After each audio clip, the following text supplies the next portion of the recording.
Iran के मामले में पोजीशन मजबूत, ईरानी क़यादत को ख़त्म कर दिया। अमरीकी सदर का दावा, कहा ईरान में जो भी रहनुमा बनना चाहता है उसका अंजाम मौत पर होगा। ईरान ने अपने पड़ोसियों और इत्तेहादियों पर हमला किया। ईरानी लॉन्चर्स और मिसाइल सिस्टम का सफाया किया जा रहा है। अगर हम हमला ना करते तो ईरान के पास जल्द एटम बम होता। हमने ईरान में 47 साल से जारी कत्लेआम को रोका।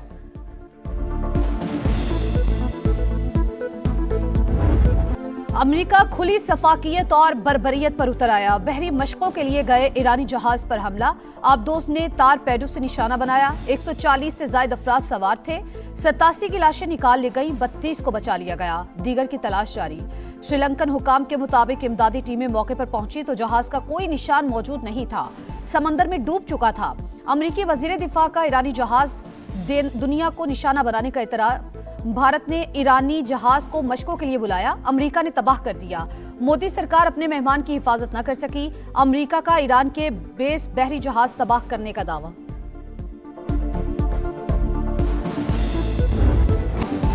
अमेरिका और इसराइल की जारहियत, ईरान पर बारूद की बरसात। अस्फहान में 15 रिहायशी इमारतें निशाना। तेहरान में भी धमाके, कई इमारतें मलबे का ढेर बन गईं। इसराइल का पासदाराने इनकलाब, बसीज मलेशिया और इंटेलिजेंस को निशाना बनाने का दावा।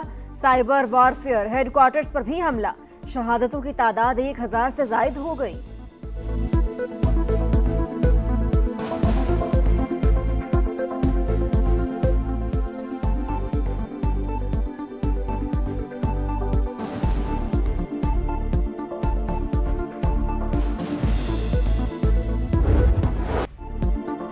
अमेरिका और इसराइल ने मशरिक़ वुस्ता को जंग की आग में झोंक दिया। हालात संगीन, ईरान की अमरीकी अहदाफ पर जवाबी हमले। मुत्तहिदा अरब अमारात, कतर और इराक पर मिसाइल दाग दिए।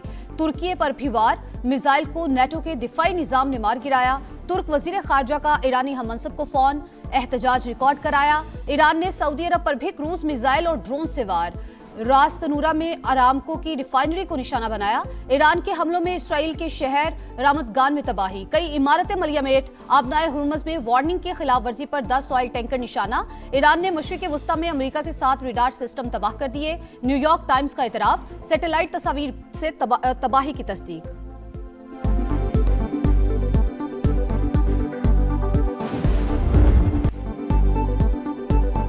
जंग से दूर रहने वाले ममालिक पर हमले बंद करें, कतर का ईरान से मुतालबा। अमेरिकी अहदाफ को निशाना बनाने का मौक़िफ़ रद्द कर दिया।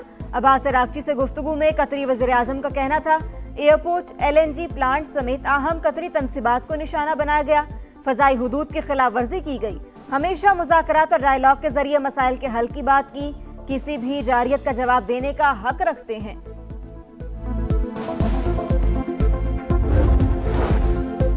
हमसाया और बरादर ममालिक की क़यादत का एहतराम है, मगर अमरीकी और इसराइली जारहियत ने कोई रास्ता नहीं छोड़ा। ईरानी सदर मसूद पज़ेश्कियान का बयान, कहा बरादर और हमसाया ममालिक ने जंग से बचने के लिए सिफारती ज़राए से भरपूर कोशिशें की। खित्ते की सलामती और इस्तेहकाम फ़रीक़ैन की मुश्तरका कोशिशों से ही यकीनी बनाया जा सकता है।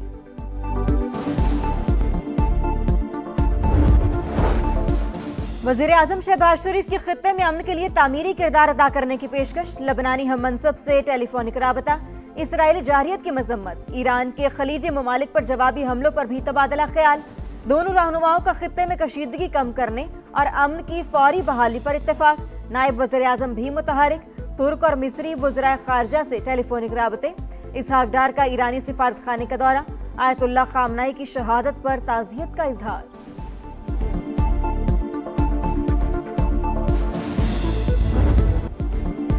मशरिक़ वुस्ता में संगीन होती सूरत हाल, हुकूमत की कौमी क़यादत को ब्रीफिंग। खलीजी ममालिक की क़यादत से राबतों पर एतमाद में ले लिया। खारिजा पॉलिसी और तनाज़े की शिद्दत में कमी के लिए कोशिशों से आगाह किया गया। इत्तेहादी जमातों का हुकूमती फैसलों पर मुकम्मल इत्मीनान और एतमाद का इजहार। मौजूदा हालात में मिली इत्तेफाक व यंगागत की जरूरत पर जोर। तहरीक इंसाफ मुल्की मामलात पर अहम बैठक से फिर गायब। बानी से मुलाकात न करवाने को जवाज बनाकर इन कैमरा ब्रीफिंग में शिरकत से इनकार। दबाव पर कौमी असम्बली और सेनेट में अपोजिशन लीडर भी इजलास में न आए।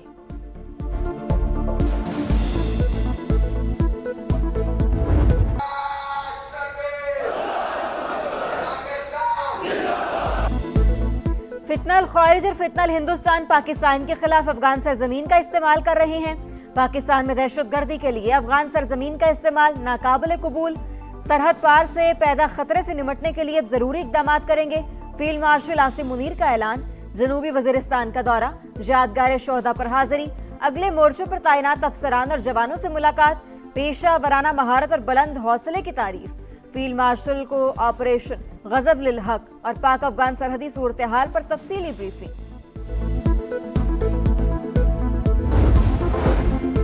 पाकिस्तान ने ईरान को सऊदी अरब को टारगेट न करने का कहा है। रियाज और तेहरान के दरमियान मामलात अब थमते नजर आ रहे हैं। पाकिस्तान, तुर्की और कतर खित्ते में अमन के लिए मुतहरिक है। ईरान और अमेरिका के दरमियान मामलात तय कराने की कोशिश कर रहे हैं। राना सनाउल्लाह की प्रोग्राम रेड लाइन में गुफ्तगू। कहा, अफगानिस्तान में 95% अहदाफ हासिल कर लिए। अफगानिस्तान में असलहा जहाजों पर भारत से आया। अस्करी क़यादत चाहती तो काबुल तक भी पहुंचाया जा सकता था।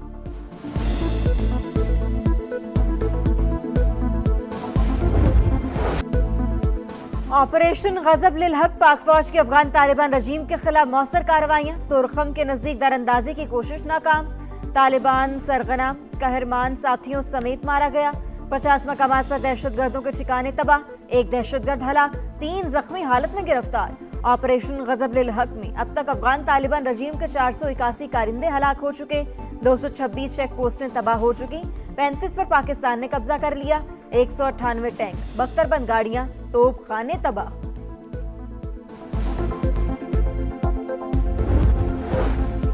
पाकिस्तान का अफगान तालिबान रजीम की जारहियत का मुंह तोड़ जवाब। अफगानिस्तान के अहम तरीन बगराम एयरबेस को माजी का किस्सा बना दिया। एयरक्राफ्ट हैंगर और 2 वेयर हाउसेज मलबे का ढेर। तबाही की सैटेलाइट तस्वीर मंजर आम पर। न्यूयॉर्क टाइम्स ने भी तस्दीक कर दी। अफगान वजारत दिफा का भी पाकिस्तानी फजाई हमले का इतराफ।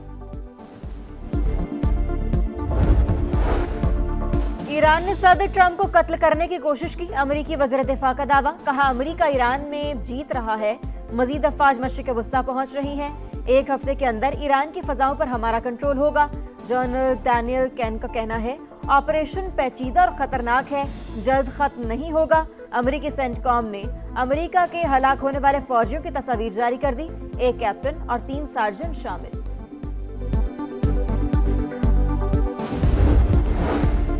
अली लारिजानी का जंग में 500 अमरीकियों के मारे जाने का दावा। कहा, ट्रंप ने नेतन्याहू की बचगाना ख्वाहिशात पर अमरीका को जंग में धकेला।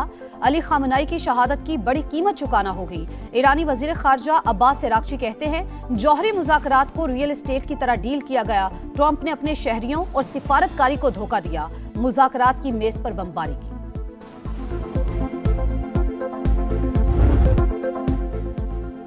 आयतुल्लाह खामनाई की शहादत के बाद ईरान का नया रहबर आला कौन? सबकी नजरें मजलिस खबरगान रहबरी पर लग गई। नए सुप्रीम लीडर के लिए मुश्तबा खामनाई मजबूत उम्मीदवार। इसराइल की हरधर्मी बरकरार। नए सुप्रीम लीडर को भी निशाना बनाने की धमकी। विफाकी वजीर मवासलात अब्दुल अलीम खान से स्पीकर पंजाब असम्बली मलिक अहमद खान की मुलाकात। चेयरमैन कश्मीर कमेटी राना कासिम नून भी मिले। सियासी सूरत हाल और बाहमी दिलचस्पी के अमूर पर बातचीत। अब्दुल अलीम खान का कहना था, खित्ता जंग के दहाने पर है, वक्त का तकाजा है बाहमी इख्तलाफात से बालातर होकर सोचा जाए।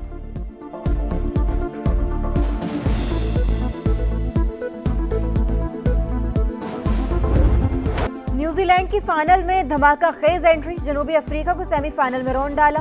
9 विकेट से शिकस्त दे दी। 170 रन का हदफ 13वें ओवर में पूरा कर लिया। फिनालन T20 वर्ल्ड कप में तेज तरीन सेंचुरी बनाने में कामयाब। 33 गेंदों पर 100 रन बनाकर नॉट आउट। दूसरा सेमीफाइनल आज इंग्लैंड और भारत के दरमियान होगा। फैसला कुनमार का इतवार को शेड्यूल।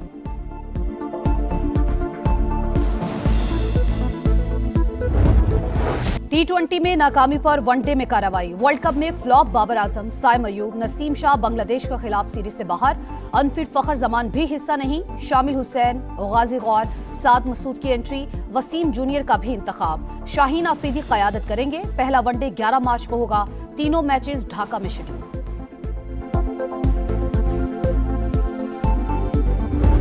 इसके लिए अगर मैं कोच देखना चाहूँ ना तो मैं यूनुस खान को देखूं। मेरा नहीं ख्याल कि सरफराज को रखना चाहिए। उसको ग्रास रूट लेवल से शुरू करना चाहिए। अगर कोचिंग नीचे से शुरू करना चाहिए, मेरा ये ख्याल है।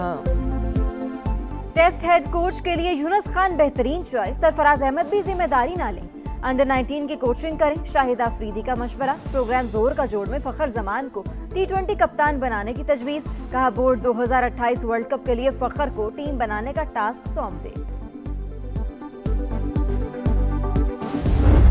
और hockey world cup qualifying round में पाकिस्तान की हैट्रिक, ऑस्ट्रिया को 2 के मुकाबले में 4 गोल से हरा दिया। कौमी टीम जुम्मे को सेमीफाइनल खेलेगी। इवेंट की टॉप 3 टीमें वर्ल्ड कप में हिस्सा लेंगी।